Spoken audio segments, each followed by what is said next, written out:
Morning friends, समित life मगर YouTube channel पे आप लोगों का स्वागत है। देखिए दोस्तों, आज की सेशन फ्रेंड्स हम लोग करने वाले हैं स्टेट का शिक्षण कला एवं अनुदक्षता का दोस्तों प्रीवियस ईयर का क्वेश्चन। अभी तक में दोस्तों 2019, 20 और 24 में, 23 में और 24 में हो चुका है दोस्तों एग्ज़ाम। और उसी एग्ज़ाम का दोस्तों ये कॉमन पेपर है दोस्तों, हर एक पेपर में पूछा जाता है। प्रीवियस ईयर का क्वेश्चन है दोस्तों देखिए। और अभी तक दोस्तों हम लोग 2023 का पूरा कंप्लीट कर चुके हैं और 2020 का अभी तक में हम लोग 11 सितंबर तक का कंप्लीट हो चुका है। जो नहीं देखे वो इसी चैनल पर जाकर प्लेलिस्ट में जाके देख सकते हैं। और आज हम लोग करने वाले दोस्तों 10 सितंबर 2020 का दोस्तों फर्स्ट शिफ्ट का क्वेश्चन। तो देखिए दोस्तों, आज चलते हैं हम लोग अपने सेशन पे।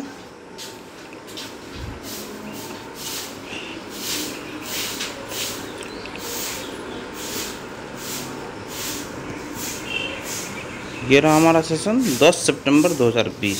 इसका फर्स्ट क्वेश्चन है, राष्ट्रीय अध्यापक शिक्षा परिषद NCTE के क्षेत्रीय कार्यालयों की संख्या कितनी है? तो ऑप्शन नंबर इसका ए होगा 4 है। राष्ट्रीय अध्यापक शिक्षा परिषद NCTE के क्षेत्रीय कार्यालय की संख्या कितनी है? तो इसकी संख्या 4 है। देखिए दोस्तों, इसका सोल्यूशन, राष्ट्रीय अध्यापक शिक्षा परिषद एक अखिल भारतीय क्षेत्राधिकार है और इसमें 4 क्षेत्रीय समितियों जैसे उत्तरी क्षेत्रीय समिति, पूर्वी क्षेत्रीय समिति, दक्षिणी क्षेत्रीय समिति और पश्चिमी क्षेत्रीय समिति के साथ साथ विभिन्न प्रभाग शामिल हैं जो नई दिल्ली में स्थित है। NCTE द्वारा किए जाने वाले कार्यों का क्षेत्र बहुत व्यापक है, जिसमें सभी अध्यापक शिक्षा कार्यक्रम जैसे प्रारंभिक शिक्षा में डिप्लोमा, DLED, शिक्षा स्नातक, B.Ed, शिक्षा में स्नातकोत्तर, M.Ed आदि शामिल है। नेक्स्ट, यदि बच्चों में अंतःवैयक्तिक संबंधों की पुनर्स्थापना करनी है तो शिक्षक को चाहिए कि वह, ऑप्शन नंबर डी देखिए, उनके सामाजिक संवेगात्मक विकास का अध्ययन करे तथा अंतःवैयक्तिक संबंधों की ओर प्रेरित करे। ऑप्शन नंबर डी हमारा सही होगा। तो ये क्वेश्चन क्या बोल रहा है, यदि बच्चों में अंतःवैयक्तिक संबंधों की पुनर्स्थापना करनी है तो शिक्षक को चाहिए कि वह उनके सामाजिक संवेगात्मक विकास का अध्ययन करे तथा अंतःवैयक्तिक संबंधों की ओर प्रेरित करे। सोल्यूशन है इसका, यदि बच्चों में अंतःवैयक्तिक संबंधों की पुनर्स्थापना करनी है तो शिक्षक को चाहिए कि वह उनके सामाजिक संवेगात्मक विकास का अध्ययन करे तथा अंतःवैयक्तिक संबंधों की ओर प्रेरित करे। अंतःवैयक्तिक 2 या अधिक लोगों के बीच का संबंध है जो संबंध अस्थायी या अस्थिर स्वरूप का हो सकता है। जब व्यक्ति अपने संवेगों जैसे भय, क्रोध, प्रेम आदि का सही प्रकाशन करना सीख लेता है तो उसे संवेगात्मक विकास कहते हैं। नेक्स्ट, निम्नलिखित विचारकों में से कौन शिक्षा को मानव निर्माण की प्रक्रिया के रूप में स्वीकार किया है? तो ऑप्शन नंबर डी है विवेकानंद। ये शिक्षा को मानव निर्माण की प्रक्रिया के रूप में स्वीकार किया है। सोल्यूशन देखिए इसका, विवेकानंद शिक्षा को मानव निर्माण की प्रक्रिया के रूप में स्वीकार किया। स्वामी विवेकानंद के अनुसार शिक्षा की परिभाषा अर्थात शिक्षा मनुष्य में अंतर्निहित पूर्णता की अभिव्यक्ति है। इनके अनुसार शिक्षा उस व्यक्ति शक्ति, बौद्धिक क्षमता और योग्यता को प्रकट करने में सहायता करती है जो व्यक्ति के पास पहले से है, जो उसमें सर्वोच्च शक्ति या परमात्मा से प्राप्त की है। नेक्स्ट क्वेश्चन है, मानव व्यवहार का विकास डैश पर निर्भर करता है? ये ऑप्शन नंबर सी इसका सही ऑप्शन होगा, परिवार और परिवेश पर निर्भर करता है। मानव व्यवहार का विकास परिवार और परिवेश पर निर्भर करता है। तो ऑप्शन नंबर सी हमारा सही होगा इसका। सॉल्यूशन देखिए दोस्तों, मानव व्यवहार का विकास परिवार और परिवेश पर निर्भर करता है। मानव व्यवहार किसी व्यक्ति के विभिन्न दशाओं में भौतिक क्रियाकलाप और प्रेक्षणीय भावनात्मक दशाओं के समूह को कहते हैं। समाज में दृष्टिकोण, व्यवहार और मूल्यों में परिवर्तन की प्रवृत्ति और विकास को संदर्भित करता है। नेक्स्ट क्वेश्चन देखिए, निम्नलिखित में से कौन सा सुझाव कोठारी आयोग द्वारा नहीं दिया गया था? निम्नलिखित में से कौन सा सुझाव कोठारी आयोग द्वारा नहीं दिया गया था? तो ऑप्शन नंबर इसका देखिए, निम्नलिखित में से कौन सा सुझाव कोठारी आयोग द्वारा नहीं दिया गया था? तो ऑप्शन नंबर इसका देखिए, सभी बच्चों को प्राथमिक शिक्षा मातृभाषा में दी जाए। देखिए सेकंड था, पहली सार्वजनिक परीक्षा 10 वर्ष की विद्यालय शिक्षा पूरी करने के बाद ही हो। और तीसरा दोस्तों, विषय विभाजन कक्षा 9 के बदले कक्षा 10 के बाद हो। दोस्तों ये सब गलत है दोस्तों, डी नंबर ऑप्शन सही होगा हमारा। माध्यमिक विद्यालयों को व्यावसायिक स्कूल में परिवर्तित कर दिया जाए। ठीक है दोस्तों, अब नेक्स्ट देखिए इसका सॉल्यूशन, कोठारी आयोग को शिक्षा की गीता कहा जाता है क्योंकि इसने राष्ट्रीय शिक्षा नीति 1986 को विकसित करने के लिए आधार प्रदान किया। कोठारी आयोग द्वारा दिए गए सुझाव इस प्रकार है, सभी बच्चों को प्राथमिक शिक्षा मातृभाषा में दी जाए। पहली सार्वजनिक परीक्षा 10 वर्ष की विद्यालय शिक्षा पूरी करने के बाद ही हो। विषय विभाजन कक्षा 9 के बदले कक्षा 10 के बाद हो। और विकल्प डी दोस्तों कोठारी आयोग द्वारा नहीं दिया गया था, ये याद रखिएगा दोस्तों, कोठारी आयोग द्वारा ये नहीं दिया गया था। क्वेश्चन कहता है फ्रेंड्स निम्नलिखित में कौन सा सुझाव कोठारी आयोग द्वारा नहीं दिया गया था, तो दोस्तों यही था ऑप्शन नंबर डी, माध्यमिक विद्यालय को विद्यालय स्कूल पर, यही दोस्तों नहीं दिया गया था। बाद बाकी विषय विभाजन कक्षा 9 के बदले कक्षा 10 के बाद हो दोस्तों, ये सही था। और बी था पहली सार्वजनिक परीक्षा 10 वर्ष के विद्यालय शिक्षा पूरी करने के बाद हो। और पहला था दोस्तों सभी बच्चों को प्राथमिक शिक्षा मातृभाषा में दीजिए, बिल्कुल सही है दोस्तों, सिर्फ डी ये गलत था दोस्तों। सॉल्यूशन देखिए इसका। नेक्स्ट क्वेश्चन देखिए, निम्नलिखित में से कौन सा बालक के सामाजिक विकास को प्रभावित नहीं करता है। निम्नलिखित में से कौन सा बालक के सामाजिक विकास को प्रभावित नहीं करता है दोस्तों, तो ऑप्शन नंबर देखिए तर्क शक्ति, ये लॉजिक प्रभावित नहीं करता, बाद में ज्ञान प्रभावित करता है, भाषिक कुशलता प्रभावित करता है। सॉल्यूशन देखिए इसका। तर्क शक्ति बालक के सामाजिक विकास को प्रभावित नहीं करता है। बच्चे के समाजीकरण के लिए परिवार ही सबसे महत्वपूर्ण कारक है। परिवार ही वह पहला स्थान है जहाँ बच्चा दूसरों के साथ संबंध बनाने, सामाजिक नियमों और मूल्यों को सीखने और अपने आप को दूसरों के साथ पहचानने लगता है। समाजीकरण में परिवार, स्कूल, सहकर्मी और मास मीडिया है दोस्तों।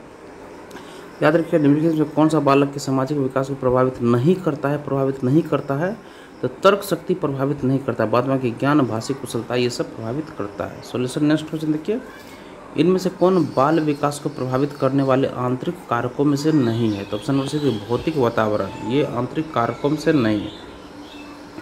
इनमें से कौन बाल विकास को प्रभावित करने वाले आंतरिक कारकों में से नहीं है, तो ये भौतिक वातावरण नहीं है, फिजिकल एनवायरनमेंट नहीं है, बाद बाकी बुद्धि है, वंशानुगत कारक है और शारीरिक कारक है, मगर भौतिक वातावरण ये फिजिकल एनवायरनमेंट नहीं है। सोल्यूशन किसका। भौतिक वातावरण बाल विकास को प्रभावित करने वाले आंतरिक कारकों में से नहीं है। बाल विकास निम्न कारकों पर निर्भर करता है, पोषण पे, स्वास्थ्य पे, बुद्धि पे, वंशानुगत कारक पे, व्यायाम पे, पर्यावरण पे।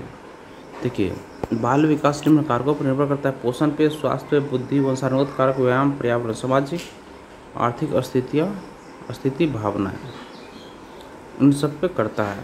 नेक्स्ट देखिए, कक्षा में तिरस्कृत बालक का संभावित व्यवहार होगा। कक्षा में तिरस्कृत बालक का संभावित व्यवहार होगा, कैसा होगा, ये उदासीन होगा। कक्षा में तिरस्कृत बालक का संभावित व्यवहार क्या होगा, उदासीन होगा, डिसइंटरेस्टेड होगा। सॉल्यूशन इसका है, कक्षा में तिरस्कृत बालकों का संभावित व्यवहार उदासीन होगा। शिक्षक को ऐसे छात्रों से जुड़ी कई समस्याओं से निपटना है। एक अच्छे शिक्षक की पहचान है कि छात्र उसे डरे नहीं, उसकी क्लास का इंतजार करें, निसंकोच प्रश्न पूछे। सभी प्रश्नों में सीखने की क्षमता होती है, लेकिन प्रत्येक बच्चा अद्वितीय होता है और उसमें अलग अलग अंतर होते हैं। शिक्षक प्रत्येक बच्चे के लिए एक ही पद्धति का उपयोग नहीं कर सकता है।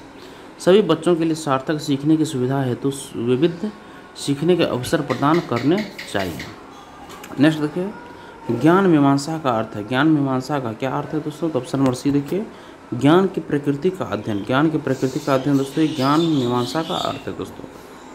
मानव की प्रकृति का अध्ययन देखिए दोस्तों, मानव की प्रकृति का अध्ययन ये गलत है। मूल्यों की प्रकृति का अध्ययन ये भी गलत है दोस्तों। नेक्स्ट बाल विकास का अध्ययन ये भी गलत है दोस्तों। ज्ञान की प्रकृति का अध्ययन ही ज्ञान मीमांसा का अर्थ है। सॉल्यूशन देखिए, ज्ञान मीमांसा का अर्थ है ज्ञान की प्रकृति का अध्ययन। ज्ञान मीमांसा मानव की प्रकृति, उत्पत्ति और सीमाओं का दार्शनिक अध्ययन है।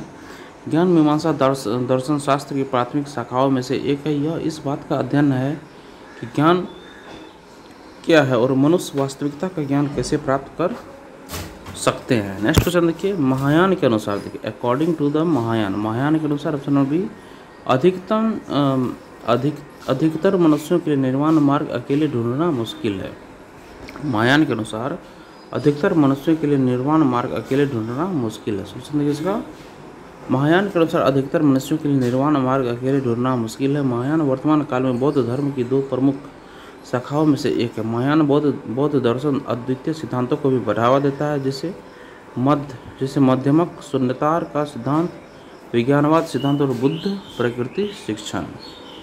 नेक्स्ट, बालक के समाजीकरण की प्रक्रिया प्रारंभ होती है। बालक के समाजीकरण की प्रक्रिया प्रारंभ होती है, जन्म से ही प्रारंभ हो जाती है। बालक के समाजीकरण की प्रक्रिया प्रारंभ होती है, बालक के समाजीकरण की प्रक्रिया प्रारंभ होती है, जन्म से प्रारंभ हो जाती है। सॉल्यूशन देखिए इसका, बालक के समाजीकरण की प्रक्रिया जन्म से कुछ दिन बाद से ही प्रारंभ हो जाती है, अर्थात समाजीकरण की प्रक्रिया का सबसे पहला कारक परिवार होता है। परिवार के सदस्य के रूप में बालक परिवार के अन्य सदस्यों से अंतःक्रियात्मक संबंध स्थापित करता है और उनके व्यवहारों का अनुकरण करता है। समाजीकरण को वह प्रक्रिया है जिसके माध्यम से मनुष्य संस्कृति को आत्मसात करता है। नेक्स्ट, सामाजिक विकास का सिद्धांत वाइगोत्स्की ने दिया था। ये सामाजिक विकास का सिद्धांत ये वाइगोत्स्की ने दिया था। सॉल्यूशन किसका, पैगोत्स्की का सामाजिक विकास का सिद्धांत यह समझाने का प्रयास करता है कि व्यवहार कैसे विकसित होते हैं। जैसे जैसे उनकी क्षमताएं बढ़ती हैं, बच्चों में एक वंशानुक्रम विकसित हो जाता है कि वे क्या कर सकते हैं, क्या नहीं कर सकते हैं, जिसके द्वारा व्यवहार और आदतों का निर्माण होता है। बच्चे अपने साथियों को देखकर अपना व्यवहार बनाते हैं। नेक्स्ट है कक्षा शिक्षण डैश होना चाहिए। कक्षा शिक्षण क्या होना चाहिए? तो ये कक्षा शिक्षण बाल केंद्रित होना चाहिए। कक्षा शिक्षण क्या होना चाहिए? बाल केंद्रित होना चाहिए। सॉल्यूशन देखिए इसका, कक्षा शिक्षण बाल केंद्रित होना चाहिए। बाल केंद्रित शिक्षा शिक्षार्थियों को केंद्र में रखती है और बच्चे के अनुभवों और आवश्यकताओं को प्रधानता देती है। यह दृढ़ता से मानती है कि जब बच्चों को अपनी गति से काम करने की स्वतंत्रता दी जाती है तो वे अवधारणाओं को कुशलता से आत्मसात करने की क्षमता विकसित करते हैं। नेक्स्ट है एनसीएफ 2005 का तात्पर्य। एनसीएफ 2005 का तात्पर्य दोस्तों नाटो कंपोजिट कोर्स। एनसीएफ 2005 का क्या तात्पर्य दोस्तों? ऑप्शन नंबर देखिए फ्रेंड्स, इसका सी सही होगा। सी है दोस्तों नेशनल करिकुलम फ्रेमवर्क 2025। देखिए नेशनल करिकुलम फ्रेमवर्क 2025 यही इसका तात्पर्य दोस्तों। नेक्स्ट देखिए फ्रेंड्स, प्लेसन इसका एनसीएफ 2005 का तात्पर्य नेशनल करिकुलम फ्रेमवर्क, जैसा कि नाम से पता चलता है कि राष्ट्रीय पाठ्यपुस्तक और शिक्षण प्रथाओं को प्रदान करने वाली एक रूपरेखा है। एनसीएफ 2005 बहुत हद तक सामाजिक रचनावाद के सिद्धांत से प्रभावित है, जिसका अर्थ है कि बच्चा समाज से अपने ज्ञान का निर्माण या अनुभव करता है। सभी बच्चे स्वाभाविक रूप से सीखने के लिए प्रेरित करते हैं और अधिगम में सक्षम होते हैं। नेक्स्ट क्वेश्चन है, इनमें से कौन राष्ट्रीय पाठ्यचर्चा के रूपरेखा 2005 के मार्गदर्शक सिद्धांतों में से नहीं है? ऑप्शन नंबर डी देखिए, इनमें से कोई भी नहीं सही होगा दोस्तों। इनमें से कौन राष्ट्रीय पाठ्यचर्चा के रूपरेखा 2005 के मार्गदर्शक सिद्धांतों में नहीं है? तो देखिए राष्ट्रीय पाठ्यचर्चा के रूपरेखा केंद्रीय माध्यमिक शिक्षा बोर्ड के तहत कक्षा 3 से कक्षा 12 तक के विद्यार्थियों के लिए शैक्षिक परिदृश्य को नया आकार देते हुए भाषा सीखने, विषय संरचना, मूल्यांकन, रणनीति और पर्यावरण शिक्षा में बदलाव पेश करती है। ज्ञान को स्कूल के बाहर के जीवन से जोड़ना, पढ़ाई रटंत्र प्रणाली से मुक्त हो यह सुनिश्चित करना, परीक्षाओं को अपेक्षाकृत अधिक लचीला बनाना और कक्षा की गतिविधियों से जोड़ना। आप सॉल्यूशन देखिए इसका क्वेश्चन ऑप्शन दोस्तों, ज्ञान को स्कूल के बाहर के जीवन से जोड़ना सही है। पढ़ाई के रटंत्र प्रणाली से मुक्त हो यह सुनिश्चित करना और परीक्षाओं को अपेक्षाकृत अधिक लचीला बनाना और कक्षा की गतिविधियों से जोड़ना, ये A, B, C तीनों सही है। नेक्स्ट है, जब एक भाषा के वाक्य में दूसरी भाषा के शब्दों का प्रयोग होता है तो उसे क्या कहते हैं? तो इसे शब्द मिश्रण कहते हैं। जब एक भाषा के वाक्य में दूसरी भाषा के शब्दों का प्रयोग होता है तो उसे शब्द मिश्रण कहते हैं, वर्ड मिक्सिंग कहते हैं। सॉल्यूशन इसका है कि जब एक भाषा के वाक्य में दूसरी भाषा के शब्दों का प्रयोग होता है तो उसे कोड मिश्रण कहते हैं। एक भाषा के कोड में दूसरी भाषा की इकाइयों के प्रयोग को कोड मिश्रण कहते हैं। एक भाषा के दो उपवाक्यों के बीच दूसरी भाषा के संयोजक का मिश्रण स्वीकार्य है। नेक्स्ट, खाना बनाना मर्दों का काम नहीं है, यह कथन सत्य है। खाना बनाना मर्दों का काम नहीं, यह कथन सत्य है। ऑप्शन नंबर सी लैंगिक पूर्वाग्रह को प्रदर्शित करता है। लैंगिक पूर्वाग्रह को प्रदर्शित करता है। खाना बनाना मर्दों का काम नहीं, यह कथन किसका है? सत्य दोस्तों, ये लैंगिक पूर्वाग्रह को ये प्रदर्शित करता है। सॉल्यूशन देखिए इसका, खाना बनाना मर्दों का काम नहीं है, यह कथन लैंगिक पूर्वाग्रह को प्रदर्शित करता है। लैंगिक पूर्वाग्रह एक भावनात्मक तत्व है, लेकिन शब्द धारणाएं वे सकारात्मक और नकारात्मक मान्यताएं हैं जो हम पुरुषों और महिलाओं के बारे में रखते हैं। शिक्षा में लैंगिक पूर्वाग्रह एक व्यापक मुद्दा है, जिसमें देखिए खाना बनाना मर्दों का काम नहीं, यह कथन लैंगिक पूर्वाग्रह को प्रदर्शित करता है। लैंगिक पूर्वाग्रह एक भावनात्मक तत्व है, लेकिन लैंगिक शब्द धारणाएं वे सकारात्मक और नकारात्मक मान्यताएं हैं जो हम पुरुषों और महिलाओं के बारे में रखते हैं। शिक्षा में लैंगिक पूर्वाग्रह एक व्यापक मुद्दा है, जिसमें छात्रों के जीवन पर दीर्घकालिक परिणाम हो सकते हैं। अध्ययनों से पता चलता है कि लैंगिक रूढ़िवादिता छात्रों का आत्मसम्मान, शैक्षणिक प्रदर्शन और कैरियर की आकांक्षाओं को प्रभावित कर सकती है। नेक्स्ट क्वेश्चन देखिए फ्रेंड्स, इनमें से कौन वैयक्तिक विभिन्नता जानने की विधि नहीं है? इनमें से कौन वैयक्तिक विभिन्नता जानने की विधि नहीं है दोस्तों? ऑप्शन नंबर डी देखिए, इनमें से कोई भी नहीं होगा दोस्तों। इनमें से कौन वैयक्तिक विभिन्नता जानने की विधि नहीं है दोस्तों? देखिए फ्रेंड्स, इसमें सभी होगा, परीक्षण विधि होगा, उपलब्धि परीक्षण, बुद्धि परीक्षण, सब है दोस्तों। ये देखिए फ्रेंड्स, दिए गए सभी विकल्प वैयक्तिक विभिन्नता को जानने की विधि है।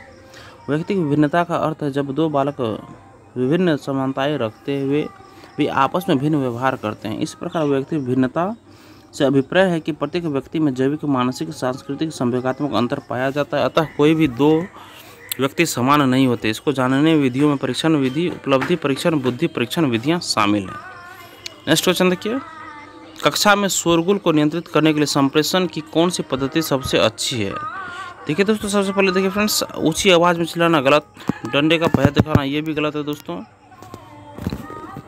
डंडे का भय दिखाना ये भी दोस्तों गलत है। नेक्स्ट है, शोरगुल के बीच शिक्षण जारी रखना ये भी गलत है दोस्तों। नेक्स्ट है, शांत रहकर विद्यार्थियों की तरफ देखना ये सही है दोस्तों, शांत रहकर विद्यार्थियों की तरफ देखना ये ऑप्शन हमारा सही है दोस्तों।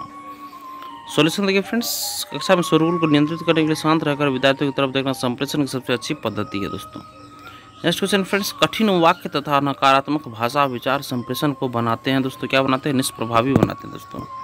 कठिन वाक्य तथा नकारात्मक भाषा विचार संप्रेषण को बनाते हैं दोस्तों, ये निष्प्रभावी बनाते हैं दोस्तों। सॉल्यूशन देखिए इसका, कठिन वाक्य तथा नकारात्मक भाषा विचार संप्रेषण को निष्प्रभावी बनाते हैं। परस्पर विचारों का आदान प्रदान ही विचार संप्रेषण कहलाता है। मानव एक सामाजिक प्राणी है, वह समाज में रहता है, समाज में रहकर वह विचारों का आदान प्रदान करता है। प्रत्येक मनुष्य के अपने विचार, संप्रदाय, भावनाएं एवं सिद्धांत आदि होते हैं। यदि विचार संप्रेषण में नकारात्मक एवं कठिन वाक्य का उपयोग होता है तो यह भाषा के या विचार के संप्रेषण को निष्प्रभावी बना देता है। नेक्स्ट क्वेश्चन देखिए फ्रेंड्स, मौन पठन के संदर्भ में कौन सा कथन सत्य है दोस्तों? मौन पठन के संदर्भ में कौन सा कथन सत्य है दोस्तों? तो ऑप्शन नंबर सी देखिए, फुसफुसाते हुए पढ़ना भी मौन पठन है दोस्तों। सॉल्यूशन देखिए फ्रेंड्स, मौन पठन का एक प्रकार है जिसमें लिखित सामग्री को बिना आवाज़ किए भावार्थ को समझते हुए पढ़ना शामिल होता है। मौन पठन के संदर्भ में मन में बिना उच्चारण के पढ़ने को मौन पठन कहते हैं। यह पठन कौशल सीखने का अंतिम चरण है। सार्वजनिक स्थलों पर मौन पठन को श्रेष्ठ माना जाता है, जबकि फुसफुसाते हुए पढ़ना मौन पठन नहीं है दोस्तों। देखिए, मन में बिना उच्चारण के पढ़ने को मौन पठन कहते हैं दोस्तों, फुसफुसाते हुए पढ़ना मौन पठन नहीं है। ठीक है दोस्तों। नेक्स्ट देखिए, सृजनात्मक का जनक ई पॉल टेरांस को कहा जाता है। सृजनात्मक का जनक दोस्तों ई पॉल टोरांस है दोस्तों। सॉल्यूशन देखिए इसका फ्रेंड्स, सृजनात्मक का जनक ई पॉल टोरेंस है। इन्होंने अपने लेख में 4 घटकों प्रवाह, लचीलापन, मौलिकता और विस्तार का चर्चा किया। सृजनात्मकता के टोरेंस परीक्षण का उपयोग कभी कभी पूरे देश और दुनिया भर में प्रतिभाशाली कार्यक्रमों के लिए चयन से प्रक्रियाओं किया जाता है। सृजनात्मकता किसी वस्तु, विचार, कला, साहित्य से संबंधित किसी समस्या का समाधान निकालने आदि के क्षेत्र में कुछ नई रचने आविष्कृत करने या पुनः सृजित करने की प्रक्रिया है। नेक्स्ट है, निम्नलिखित में से किस आयोग ने सर्वप्रथम प्राथमिक शिक्षा के विकेंद्रीकरण का सुझाव दिया है दोस्तों? निम्नलिखित में से किस आयोग ने सर्वप्रथम प्राथमिक शिक्षा के विकेंद्रीकरण का सुझाव दिया है?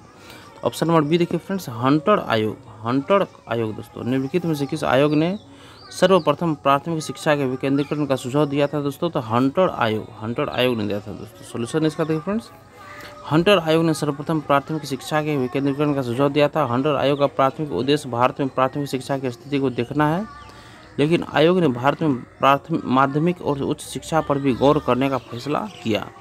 हंटर आयोग 1882 को भारतीय शिक्षा आयोग के नाम से भी जाना जाता था। 1882 के हंटर आयोग की अध्यक्षता सर विलियम हंटर ने की थी दोस्तों। ठीक है, हंटर आयोग 1882 को भारतीय शिक्षा आयोग के नाम से भी जाना जाता है दोस्तों, और 1882 के हंटर आयोग की अध्यक्षता सर विलियम हंटर ने की थी दोस्तों। नेक्स्ट है, निम्नलिखित में से किसे भारतीय शिक्षा का मैग्ना कार्टा कहा जाता है दोस्तों? तो ये वुड्स डिस्पैच को मैग्ना कार्टा कहा जाता है दोस्तों। निम्नलिखित में से किसे भारतीय शिक्षा का मैग्ना कार्टा कहा जाता है फ्रेंड्स? वुड्स डिस्पैच को। सॉल्यूशन देखिए, वुड्स डिस्पैच को भारत में अंग्रेजी शिक्षा मैग्ना कार्टा कहा जाता है। चार्ल्स वुड अंग्रेजी ईस्ट इंडिया कंपनी के नियंत्रण बोर्ड के अध्यक्ष थे। वुड्स डिस्पैच ने भारत में पश्चिमी शिक्षा को बढ़ावा देने का दावा किया। इस चार्टर के परिणाम स्वरूप प्रत्येक प्रांत में शिक्षा विभाग स्थापित किए गए। वुड्स डिस्पैच की विशेषताएं स्थानीय भाषाओं में प्राथमिक स्कूली शिक्षा, माध्यमिक विद्यालय में एंग्लो वर्नाक्युलर माध्यम, कॉलेज या उच्च शिक्षा अंग्रेजी माध्यम में, और धर्मनिरपेक्ष शिक्षा को बढ़ावा, शिक्षा प्रशिक्षण कार्यक्रम। नेक्स्ट क्वेश्चन देखिए फ्रेंड्स, किस दर्शन ने कक्षाओं में मॉनिटर पद्धति विकसित की? किस दर्शन ने कक्षाओं में मॉनिटर पद्धति विकसित की है दोस्तों? तो बौद्ध दर्शन में, जैन दर्शन में, वैदिक दर्शन में किस दर्शन ने कक्षाओं में मॉनिटर पद्धति विकसित की है दोस्तों? तो ये दोस्तों ऑप्शन नंबर डी इसका देखिए फ्रेंड्स, इनमें से कोई नहीं होगा दोस्तों, इनमें से कोई नहीं होगा दोस्तों। किस दर्शन ने कक्षाओं में मॉनिटर पद्धति विकसित की है दोस्तों? इनमें से कोई नहीं होगा दोस्तों। इसका सोल्यूशन देखिए फ्रेंड्स, इस्लाम दर्शन के कक्षाओं में निगरानी पद्धति विकसित की। इस्लाम शैक्षणिक प्रणाली ने कक्षाओं में निगरानी प्रणाली का परिचय दिया, जहां शिक्षक की अनुपस्थिति में अन्य छात्रों के सीखने की निगरानी या निगरानी के लिए एक उच्च ज्ञान प्राप्त छात्र को नियुक्त किया गया था। नेक्स्ट है 25 का 5%। ठीक है दोस्तों, 25 का 5%, 5 के कितने परसेंट के बराबर है दोस्तों? 5 गुना x%। ठीक है दोस्तों, 25 का 5%, 5 का x बटे इतना परसेंट है, 5x बराबर 100, तो x का बराबर 25% है दोस्तों। 25 का 5%, 5 के 25% के बराबर है दोस्तों। नेक्स्ट देखिए फ्रेंड्स, वह कौन सी संख्या है जिसे 5 गुना करने पर 80 बढ़ जाती है दोस्तों? वह कौन सी संख्या है दोस्तों? संख्या को x मान लेंगे दोस्तों और संख्या को x से 5 गुना करेंगे। ठीक है, ऐसे 5 से गुना कर दिए। वह कौन सी संख्या जिसे 5 से गुना करने पर 80 बढ़ जाती है दोस्तों? तो संख्या में x प्लस 80 कर देंगे तो x का मान हमारा 20 निकल जाएगा दोस्तों। नेक्स्ट क्वेश्चन देखिए, यदि 0.3x प्लस 0.4 बराबर दोस्तों ये 0.28x प्लस 0.16 है, तो x का मान क्या होगा दोस्तों? देखिए फ्रेंड्स, इसका पहले दोस्तों इसमें इसको माइनस कर देंगे, 0.25 होगा दोस्तों, और इसको दोस्तों इस साइड हम लेके चले आएंगे दोस्तों, इसमें माइनस कर देंगे तो ये हो जाएगा दोस्तों हमारा x मतलब मान 38 निकल जाएगा दोस्तों। नेक्स्ट है, राहुल के पिता की उम्र राहुल की उम्र की तिगुनी है दोस्तों। राहुल के पिता की उम्र राहुल के उम्र की तिगुनी है दोस्तों।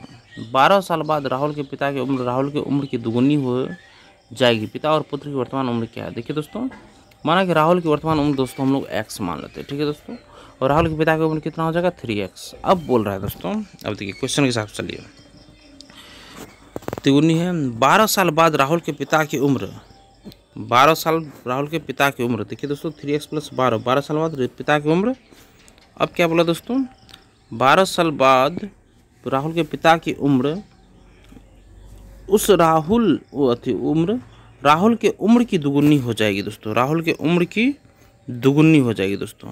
राहुल 12 वर्ष बाद उसके पिता की उम्र राहुल के उम्र की दुगुनी हो जाएगी दोस्तों। तो x का भी दोस्तों 12 साल होगा दोस्तों, इसमें दुगुना करेंगे दोस्तों तो x का मान हमारा 12 निकल जाएगा। अब उसके बाद इसमें बोल रहा है दोस्तों पिता की उम्र, तो 12 गुना 3 36 वर्ष और 12 वर्ष दोनों का उम्र होगा। नेक्स्ट क्वेश्चन देखिए, किसी आयत की लंबाई उसकी चौड़ाई की तिगुनी। किसी आयत की लंबाई उसकी चौड़ाई की तिगुनी, चौड़ाई को x मान लेंगे दोस्तों तो लंबाई हमारा 3x हो जाएगा। ठीक है, यदि उसका परिमाप 96 है तो आयत की लंबाई कितना दोस्तों? देखिए फ्रेंड्स, 2 इंटू लंबाई प्लस चौड़ाई इसका परिमाप होता है बराबर 96, तो x का मान 12 निकल जाएगा। ठीक है दोस्तों, और आयत की लंबाई हम निकालेंगे दोस्तों, क्या बोल रहा है निकालने? आयत की लंबाई बराबर 3x, तो 3 इंटू 12 36 मीटर आंसर हो जाएगा। नेक्स्ट है, यदि किसी संख्या में 10% की वृद्धि यदि किसी संख्या में 10% की वृद्धि कर बढ़ी हुई संख्या में पुनः 10 की कमी कर दी जाए तो मूल संख्या में कितने प्रतिशत की कमी या वृद्धि होगी दोस्तों? देखिए फ्रेंड्स, माना मूल संख्या x मानेंगे। ठीक है दोस्तों,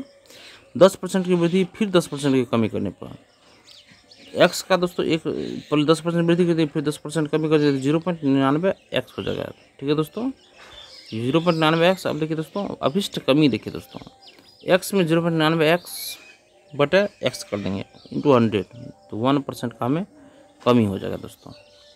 नेक्स्ट क्वेश्चन देखिए, प्रत्येक धनात्मक परिमेय संख्या डैश से बड़ी होती है। प्रत्येक धनात्मक परिमेय संख्याएं डैश से बड़ी होती है दोस्तों, तो ये शून्य से बड़ी होती है दोस्तों। एक धनात्मक पूर्णांक शून्य से बड़ा होता है, धनात्मक अंश और हर वाला परिमेय शून्य से बड़ा होता है, अतः प्रत्येक धनात्मक परिमेय संख्या शून्य से बड़ी होती है।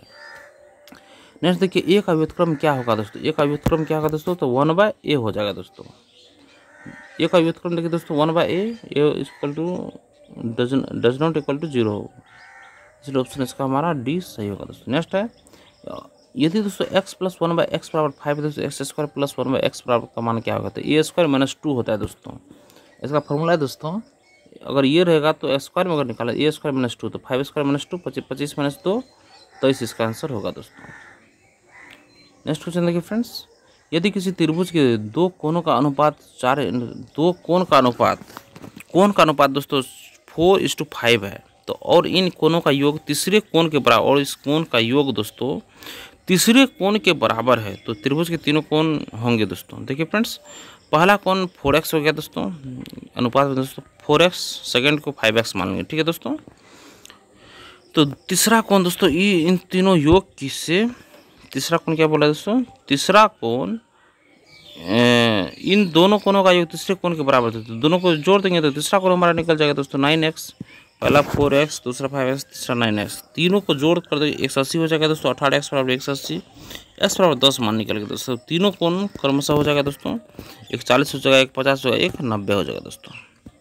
नेक्स्ट देखिए, यदि तीन लगातार सम संख्याओं का योगफल 234, यदि तीन लगातार सम संख्याओं का योगफल 234 है दोस्तों, तो संख्याएं होंगी। देखिए तो तीन लगातार सम संख्या, x हो गया एक, x + 2 हो गया एक, x + 4 हो गया दोस्तों, ठीक है। अब तीनों का योगफल सबको जोड़ देंगे 234 हो गया दोस्तों यहाँ पे। अब इसकी संख्याएं बोल रहे हैं दोस्तों, तो x बराबर हमारा यहाँ पे कितना 76 निकल जाएगा, 76 निकल जाएगा दोस्तों। तो तीनों में 76 रख देंगे दोस्तों, 76, 78 और 80 हमारा आंसर हो जाएगा दोस्तों।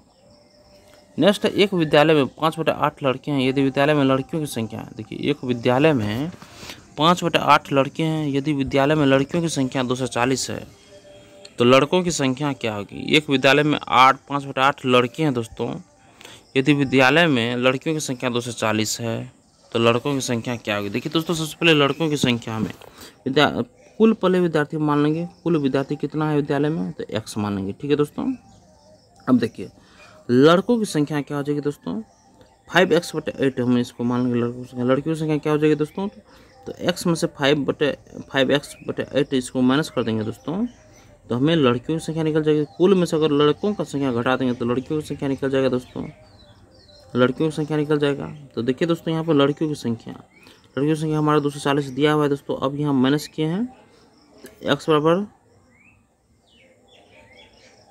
240 निकल गया दोस्तों। अब अतः लड़कों की संख्या यहाँ बोल रहा है दोस्तों, अतः लड़कों की संख्या यहाँ पर 640 गुना 5/8 हो जाएगा दोस्तों, 400 हमारा हो जाएगा, 400। नेक्स्ट क्वेश्चन देखिए, दो अंकों की संख्या का इकाई अंक 3 है, दो अंकों की संख्या का इकाई अंक 3 है और अंकों का योग संख्या का 1/7 है, तो संख्या क्या होगी। दो अंकों की संख्या का इकाई अंक 3 है और अंकों का योग संख्या का 1/7 है, तो संख्या क्या होगी। दो अंकों की संख्या का इकाई अंक 3 है, दो अंकों की संख्या का इकाई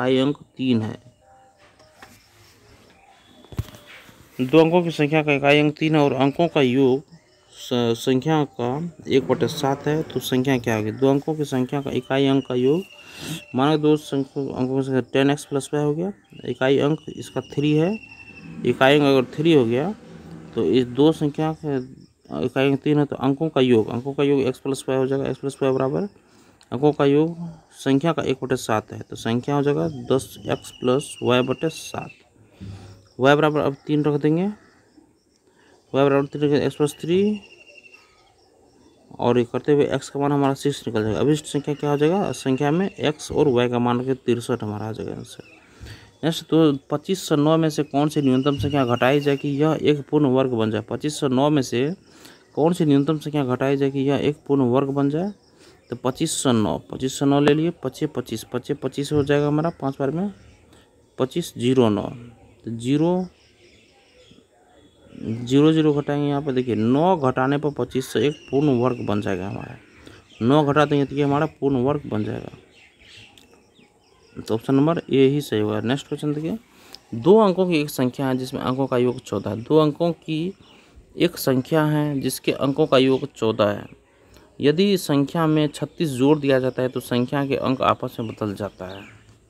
देखिए दो अंकों की संख्या है, दो अंकों की संख्या ये मान लिए, अंकों का योग 14 है, अंकों का योग 14 है, संख्या में अगर 36 जोड़ देता है तो संख्या का अंक बदल जाता है। ये हो गया 10y + x, 10x + 36 बराबर 9y का मान यहाँ पे रख देंगे, 10x + 36।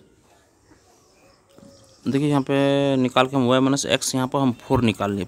अब समीकरण फर्स्ट सेकंड को यहाँ करेंगे तो 2y बराबर यहाँ पे 9 हो जाएगा, x बराबर 5। दो अंकों की संख्या यहाँ पर 10x + 5, 10x + 9 यहाँ पे 59 हमारा आंसर यहाँ पे आ जाएगा। नेक्स्ट क्वेश्चन देखिए, बाईं ओर के अंकों के संबंध में समझाते हुए दाईं ओर की लुप्त संख्या को ज्ञात कीजिए। 9 8 हो गया, अगर यहाँ पर 9 8 हो गया, देखिए 3 स्क्वायर 9 और 3 - 1 क्यूब, यहाँ पर 4 स्क्वायर 16 और 4 - 1 3 का क्यूब, 3 3 27 आंसर हो जाएगा। नेक्स्ट लुप्त संख्या का पता लगाइए, 88 64, तो 88 अगर 64 है, 88 64, यहाँ पे 2 चौके यहाँ पे हो जाना चाहिए। 88 कितना बार में ये कटेगा, तो बिना ऑप्शन देखिए 88 2 का क्यू हो गया, 4 का क्यू, 6 का क्यू, 8 का क्यू, 2 का क्यू, यहाँ पर 2 का क्यू, 4 का क्यू, 6 का क्यू, यहाँ 8 का क्यू, 5 से 12 यहाँ पे आंसर हो जाएगा। ऑप्शन नंबर 20 सही है। नेक्स्ट, उचित संख्या भरकर श्रृंखला को पूरा करें। 11 2 13, 11 2 13, 13 4 17, 17, 11 2 13 4 17, 17 17 8, 17 8 25 हो गया, अब 25 16 41 हो गया। अब देखिए सब दुगुना, 2 दूनी 4, 2 दूनी 8, 8 दूनी 16, 16 दूना 32, इसमें ऐड करेंगे तो 77 73 आंसर हो जाएगा। नेक्स्ट 5 + 3 + 2 = 15 10 22, 9 2 4, ये हो गया, 9 दूना 18, देखिए 5 3 15 और 5 दूना 10, ये हो गया, 9 दूना 18 और 9 चौके 36, बाद में 5 उसी प्रकार देखिए पहले यहाँ देंगे 7 दूना 14, 14 दे दिए और 7 5 14 35 कहाँ है, 14 35 ये दोनों में। अब अगला हमें छाटना है, तो अगला हो जाएगा 7 दूना 14, यहाँ पर गया 5 तिया 15, 7 दूना 14, फिर 5 तिया 15, 15 10 5 + 3, यहाँ पर 5 + 3 + 2 को क्या 5 तिया 15 हो गया, फिर 5 दूना 10 हो गया, ठीक है, फिर 5 तिया 15 10, 15 10 दोनों को जोड़ दो 25 - 3 कर देंगे, 25 - 3। उसी प्रकार यहाँ पे अगला क्या है, 9 + 2, 9 दूना 18 14, ठीक है, 18 14 माइनस इसमें से 2, इसमें से 2 20 में रहता है, 20 में बाद में घटा देता है, तो यहाँ पर 7 दूना 14 हो गया और 7 5 35, 14 35 हो गया, और 14 35 को जोड़ देंगे, 14 35 को जोड़ने के बाद 14 35 अगर जोड़ दिए तो 5 4 9 3 1 4 49 हो गया। 49 में से 20 वाला अंक हम घटाते हैं, 49 में से 2 गया 47, ऑप्शन नंबर डी हमारा सही हो जाएगा। नेक्स्ट, 34 का संबंध 12 से उसी तरह है जैसे 59 का संबंध, 34 का संबंध 12 से उसी प्रकार जैसे 59 का संबंध है। जैसे 4 तिया 12 हो गया, 9 5 45, ऑप्शन नंबर डी सही है। नेक्स्ट है, निम्नलिखित संख्या अनुक्रम में आगे क्या आना चाहिए, आगे क्या आना चाहिए, यहाँ पर 2 है, फिर 2 3 2 3 4 2 3 4 5 2 3 4 5 6 2 3 4 5 6 7 होगा, ऑप्शन नंबर सी सही है। 47 में आप देखिए, निम्नलिखित 4 में से 3 एक निश्चित तरीके से और एक समूह से भिन्न है। चौथा कौन सा जो संबंधित नहीं है, देखिए 27 हो गया, 27 19 हो गया, 23 हो गया, 17 हो गया, ये 27 समूह से भिन्न है, एक भाज्य संख्या ये। नेक्स्ट, मोहन ने कहा राम के पिता हो गया, राम के पिता मेरी बहन के बेटे के इकलौते भाई हैं। राम के पिता मोहन से कैसे, देखिए यहाँ पर बनाते हैं, राम के फादर हो गया, राम के फादर पिता मेरी बहन, ये मोहन की सिस्टर, मोहन की बहन, राम के पिता मेरी बहन के बेटे के इकलौते भाई,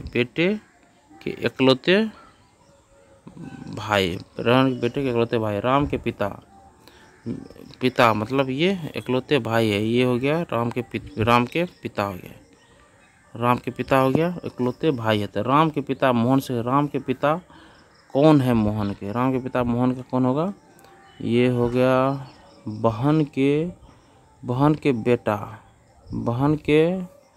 बेटा मतलब ये भांजा हो जाएगा, भांजा, ऑप्शन नंबर बी देखिए, हाँ भांजा सही है। नेक्स्ट है 49 में, एक निश्चित कोड में रोम वो 5903 लिखा जाता है, ओ को देखिए 9 लिया, यहाँ पे ओ को 9 देखिए, तो उसी प्रकार मीन को सबका अंक जो जैसे दिया उसी प्रकार रख देंगे। एम का मान इसमें क्या है 3, तो 3 ले लेंगे, 3 वाला ये आ गया 3, फिर उसके बाद ई का मान देखिए क्या दिया, ई का मान 2 है, तो 3 2 3 2, ऑप्शन नंबर सी ठोक देंगे। नेक्स्ट क्वेश्चन देखिए, पर 30 लड़कों की एक पंक्ति में 8 दाहिने छोर से 30 लड़कों का टोटल 30 है, टोटल 30 है।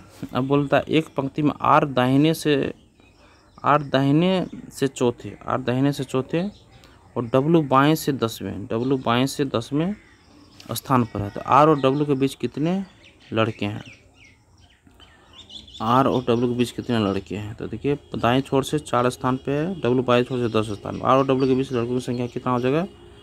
30 माइनस दोनों को जोड़ देंगे 10 और 14 घटा देंगे 16 हो जाएगा। यही हमारा आंसर हो जाएगा।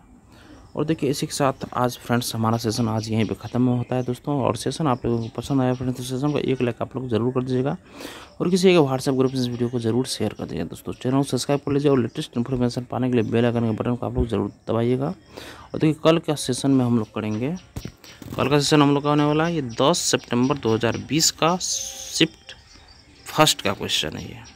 और अभी जो है